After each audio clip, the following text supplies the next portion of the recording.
Custo de vida, emprego e desemprego, cesta básica, tarifas públicas, salário mínimo. Agora, na Brasil Atual, a análise do DIEESE. E nós fazemos contato agora com o diretor técnico do DIEESE, Fausto Augusto Júnior. Bom dia, Fausto. Bom dia, Glauco. Bom dia a todos.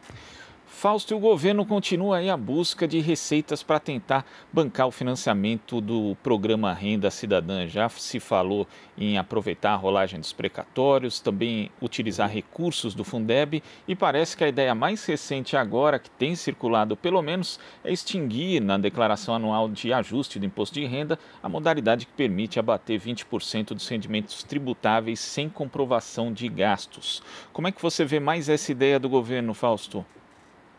Bem, então, Glauco, mais uma vez nós estamos indo para o caminho de buscar recursos naqueles que têm menos dinheiro, né? Ou seja, você não enfrenta de fato a questão da desigualdade, você não enfrenta de fato a questão de que quem deveria pagar a parcela maior aí da distribuição de renda ou de um programa social deveriam ser os mais ricos, e você fica buscando cada hora ou pelo menos vai simulando, né? Porque a impressão que você tem é que o governo vai fazendo balões de ensaio, você vai simulando entre aqueles que já pagam, ou que já pagam muito imposto, ou que não têm muita renda. Esse tem sido a constante aí dessas discussões que a gente tem assistido na extensão do abono, na continuidade do abono emergencial, em especial aí na criação do tal do Renda Cidadã. No caso do fim da contribuição, do fim do desconto simplificado, nós estamos falando em atingir alguma coisa perto aí de 17 milhões e meio de pessoas, que na sua grande maioria ganham até 10 mil reais. Para você ter uma ideia, a gente está falando em aumentar o imposto de renda para 40%, por exemplo, dos que ganham até 5 mil reais, ou seja, nós estamos falando da classe trabalhadora média aí, do metalúrgico, do bancário, do petroleiro, dos químicos. Nós estamos falando do conjunto dos trabalhadores formais, muito provavelmente, dos trabalhadores ali que estão nessa faixa de renda.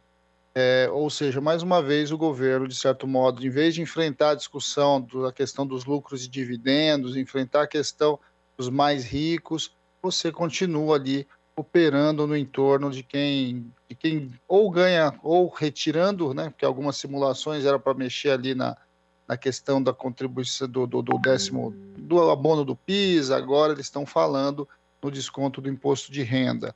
Para você ter uma ideia, Glauco, quem faz a declaração simplificada tem ali um valor médio na casa dos R$ 7.800 por mês de salário.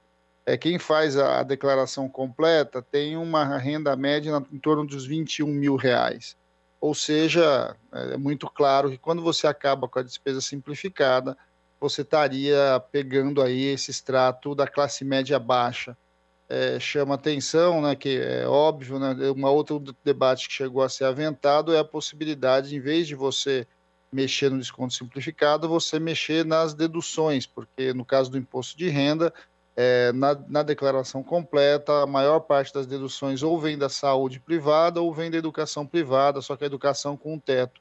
No caso, você percebe, inclusive, que o governo tem dificuldade, inclusive, de enfrentar o debate da própria questão da saúde privada versus a saúde pública, uma vez que as deduções por saúde privada, de certo modo, é um incentivo para que essa classe média mais abastada, essa classe média que tem uma renda mais alta, vá para a saúde privada. É um incentivo para que você, de certo modo, tenha o seu plano de saúde.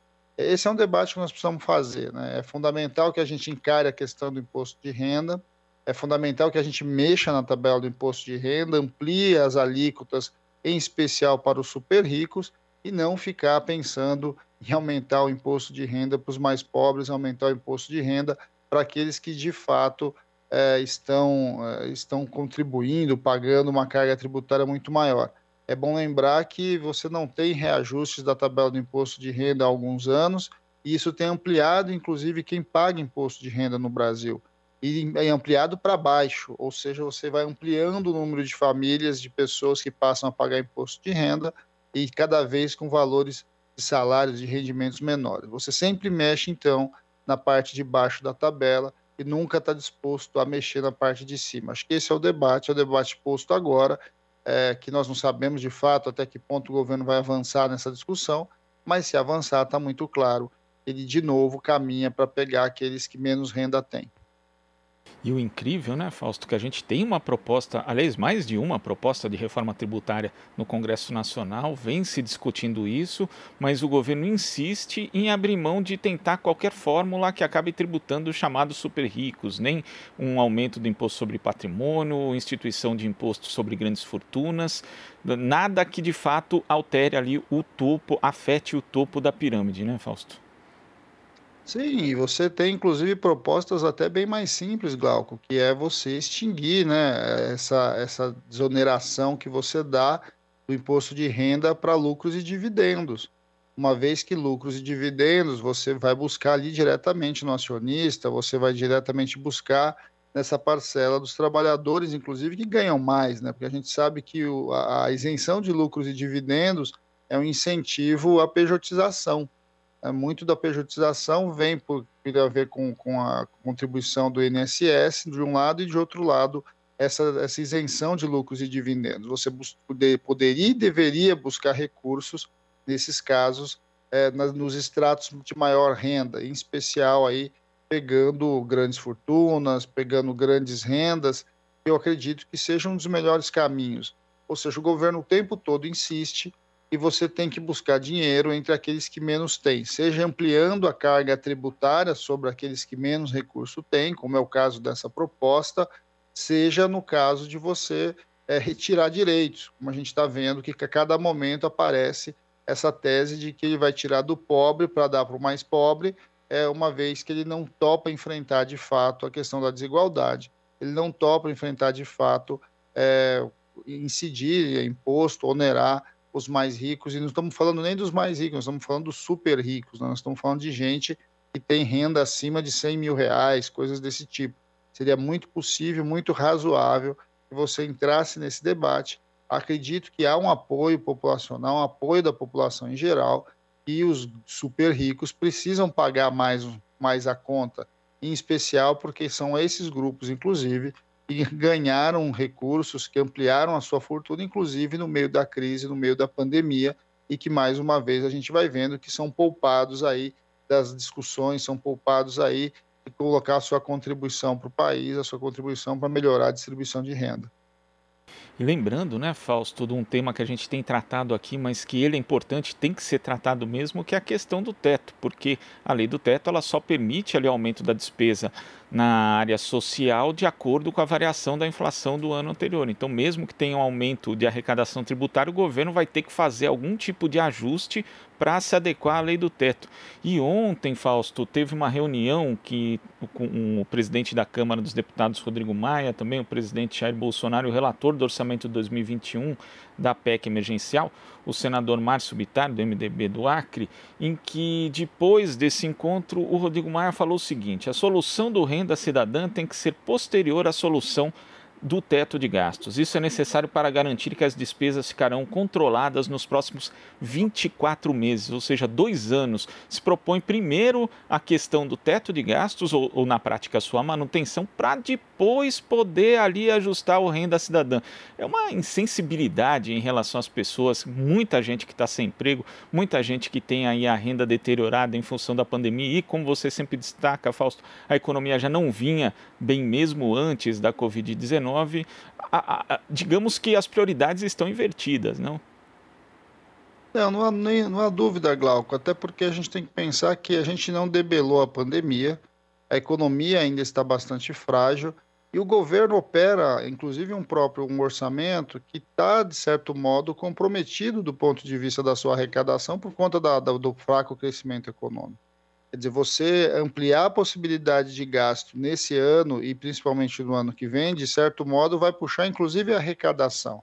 Eu acho que a gente sempre olha do ponto de vista do orçamento, do ponto de vista de como você vai alocar os recursos a partir da ideia de que você tem que diminuir as despesas. E a gente nunca olha sobre o ponto de vista de que essas próprias despesas elas vão ampliar a receita do Estado, uma vez que se a economia cresce, o Estado arrecada mais.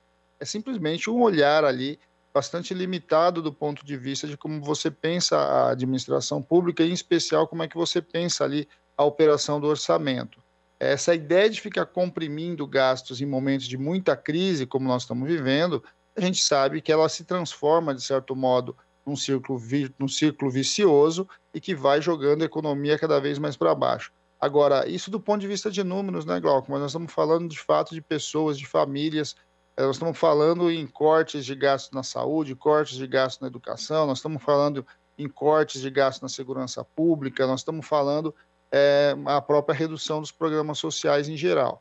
Ou a gente enfrenta esse debate, discute a questão do teto. O teto ele é um limitador que não faz sentido neste momento, que precisa ser minimamente flexibilizado, e a partir disso você vai reorganizando todas as contas, todas as finanças a partir da arrecadação e a partir das despesas. A gente vê que, né, neste momento, até agora, há uma espécie de um core, de um consenso de que você precisa cada vez mais exprimir o Estado, na outra ponta você vai começar a vender ativos desse próprio Estado, e por fim o que a gente vai ver é que o Estado vai se reduzindo e vai perdendo a sua capacidade de minimamente atender aos anseios, às necessidades da sociedade.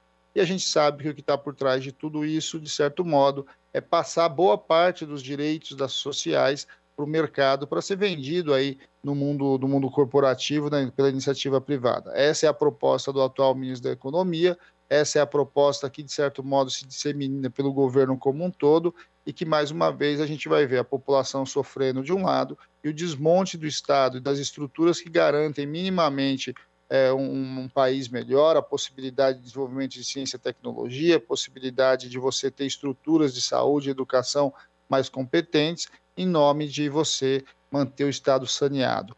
Esse é um debate que precisa ser feito, é um debate que está aberto, mas tem pouca adesão, pouca porosidade em relação a alguma coisa fora do consenso dessa ideia de que o teto de gasto é essencial.